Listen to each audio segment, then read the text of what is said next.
உயிர் தூண்கள். இருந்தும் கூட உங்களுடன் நான் கழித்த ஒவ்வொரு நொடியும் காலச்சக்கரம் அசையாமல் அப்படியே நின்றுவிடக்கூடாதா என்று தோன்றும்.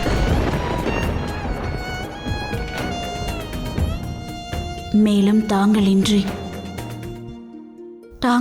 நான் கடந்த ஒவ்வொரு நொடியும் முடிவில்லாத ஒரு மிகப்பெரிய யுகங்களாகவே என் மனதிற்கு தோன்றியது மகாதேவா. அது என்னை மிகவும் வேதனைப்படுத்தியது.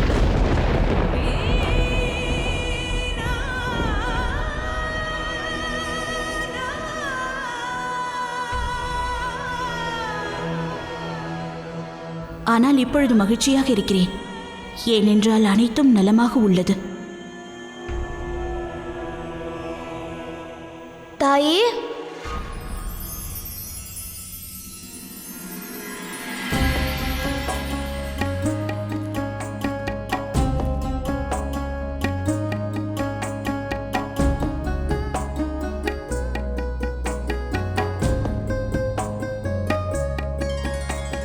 தாங்கள் இருவரையும் ஒன்றாக காண்பது இந்த கைலாயமே உயிர் பெற்றது போல தோன்றுகிறது மகாதேவா.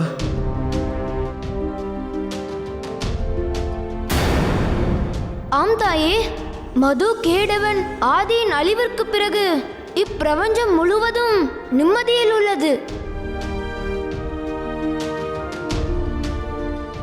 இந்த நன்மைக்கான காரணம் தாயார் மற்றும் தந்தையார் பந்தத்தின் புனிதத்தன்மையே ஆகும் கணேசா.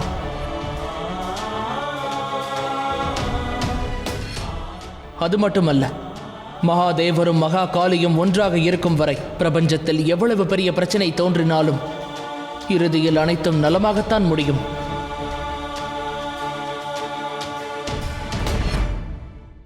அதற்கு எங்கள் பந்தத்தின் புனிதத்தன்மை மட்டும் காரணமல்ல, அது கைலாயத்தின் மகிமையாகும். இந்த இடத்தில் ஒரு பரவசமான சக்தி உள்ளது. அந்த காரணத்தினால் இங்கு எப்பொழுதுமே அமைதி நிலவுகிறது.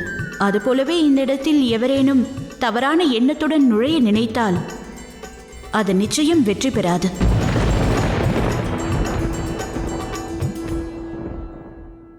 தாங்கள் அனுமதி அளித்தால் ஒரு வேண்டுதலை வைக்கலாமா? தங்களது கூற்றையோ அல்லது எண்ணத்தையோ எதிர்கேள்வி கேட்க இங்கு எவருக்கும் துணிச்சல் இல்லை. ஆனால் கைலாயத்திலோ எத்தனையோ பிரச்சனைகள் நடந்து முடிந்த பிறகு எனக்கு என்னவோ கைலாயத்தின் சக்தி என்பது முன்பு இருந்ததைப் போல புனிதமாக எப்பொழுதும் இருப்பதாக தெரியவில்லை.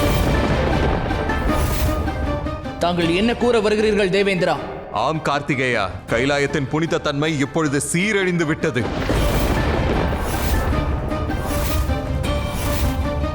நிறுத்துங்கள் தேவேந்திரா.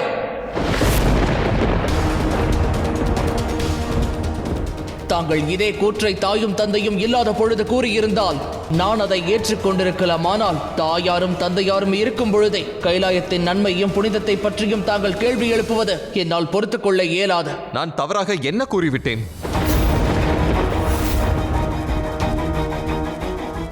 ஜலந்தர், பஸ்மாசுரன், இப்பொழுது ஆதி, அனைவரும் ஒவ்வொருவராக இந்த புனிதமான கைலாயத்திற்குள் நுழைந்து விட்டனர்.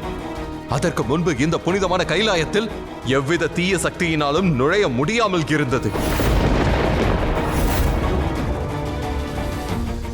அந்த ஆதியோ நம் பார்வதி தாயாரின் உருவத்தையே எடுத்து மகாதேவரின் பதிவிரதத்தை முறியடிக்க முயற்சி செய்துள்ளான்.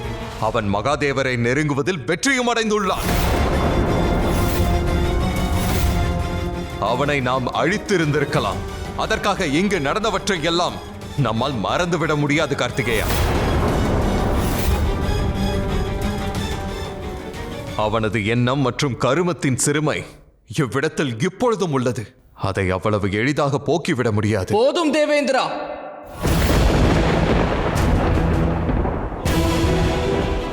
என்னால் தாங்கள் தாயையும் தந்தையையும் அவமதிப்பதை பொறுத்துக் கொள்ள இயலாது.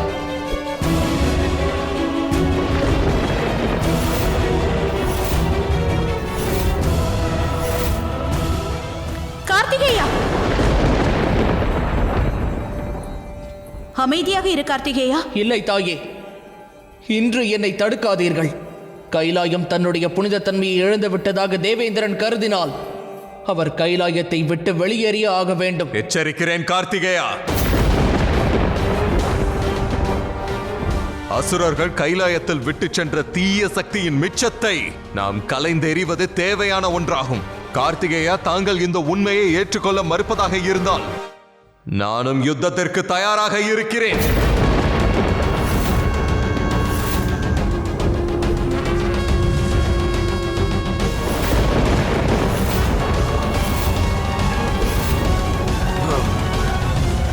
பொறுங்கள் வீரர்களே, பொறுங்கள். யுத்தத்திற்கு என்ன தேவை உள்ளது? இப்பிரச்சனைக்கான தீர்வை எளிதாகவும் அமைதியாகவும் நம்மால் அடைந்துவிட இயலும். தமையா, தேவேந்திரா, தாங்கள் இருவரும் கூறும் கருத்துக்களில் தெளிவாக உள்ளீர்கள்.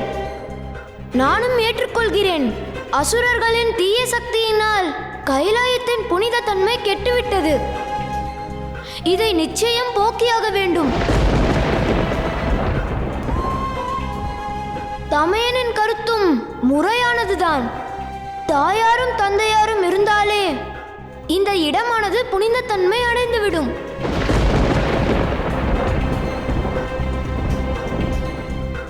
ஆனால் என்னிடம் இந்த தீய சக்திகளை விரட்டி அடிக்க வேறு மார்க்கமும் உள்ளது. அது என்ன வழி விநாயகா?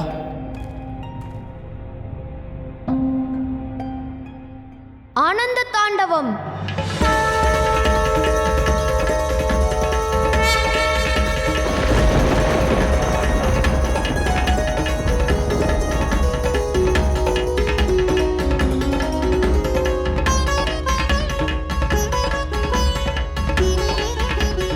தந்தையே, இது சாத்தியமான ஒன்றுதானா? ஆம் கார்த்திகேயா, இது சாத்தியம் மட்டுமல்ல. இம்முறை இப்பிரபஞ்சத்தினர் ஆனந்த தாண்டவத்தால் மிக சிறப்பான நிலையை உணர்வார்கள்.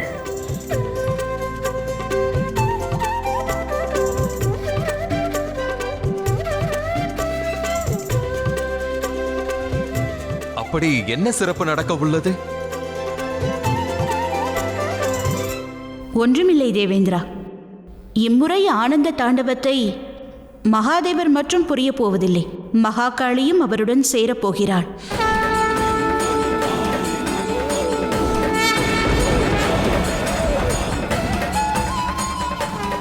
இவை அனைத்துமே எங்கள் பாக்கியம். நாங்கள் இன்று சாட்சாத் மகாகாலனும் மகாகாளியும் ஒன்றாக ஆனந்த தாண்டவம் ஆடப்போவதை காணப்போகிறோம். இக்கைலாயத்திற்கே இதை போன்று வேறு இந்த விழாவும் நடக்க இயலாது. ஆம், கைலாயத்தில் உள்ளவர்கள் மட்டுமல்ல, மேலும் அனைவருமே இந்த ஆனந்த தாண்டவத்தை என்றும் நினைவில் கொள்வார்கள்.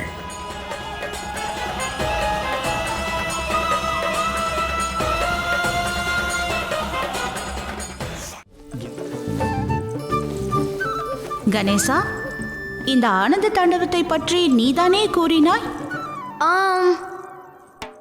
அப்படியென்றால் குறைந்தபட்சம் உன் தாயாருக்காவது நீ உதவி புரியலாமே. உதவிதான் செய்து கொண்டிருக்கிறேன் தாயே. தங்களுக்கு உதவியாக பல பேர் தங்கள் கைகளை பயன்படுத்துகிறார்கள். நான் என் அறிவை பயன்படுத்துகிறேன். அப்படியென்றால் கூறு, நீ உனது புத்தியை எப்படி பயன்படுத்துகிறாய்? அதைத்தான் சிந்தித்துக் கொண்டிருக்கிறேன் தாயே. இந்த விழாவை எப்படி தேவையானதாக மாற்ற வேண்டும் என்று சிந்திக்கிறேன். தாங்களும் தந்தையாரும் இணைந்து நடனமாட உள்ளீர்கள். அப்படி என்றால் ஏதேனும் சிறப்பு இருக்க வேண்டும் அல்லவா? நான் அதை பற்றி தான் சிந்தித்துக் கொண்டிருக்கிறேன்.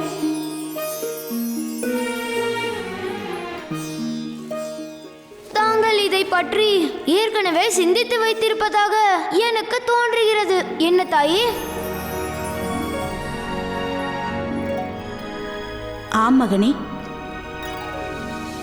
இன்று இந்த விழாவில் சங்கீதத்தை வழங்குவதற்காக மகாதேவருடைய ஒரு மிக சிறந்த பக்தரை இங்கு அழைத்திருக்கிறேன்.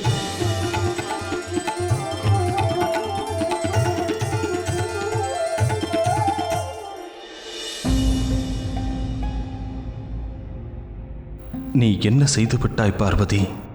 என்னவாயிற்று நாராயணா? தாங்கள் ஏன் கவலையாக உள்ளீர்கள்? மது மற்றும் கேடவனின் கர்ம வினையானது உருவாகிவிட்டது லக்ஷ்மி. அது மிக விரைவிலேயே தாக்கத்தை உருவாக்கிவிடும்.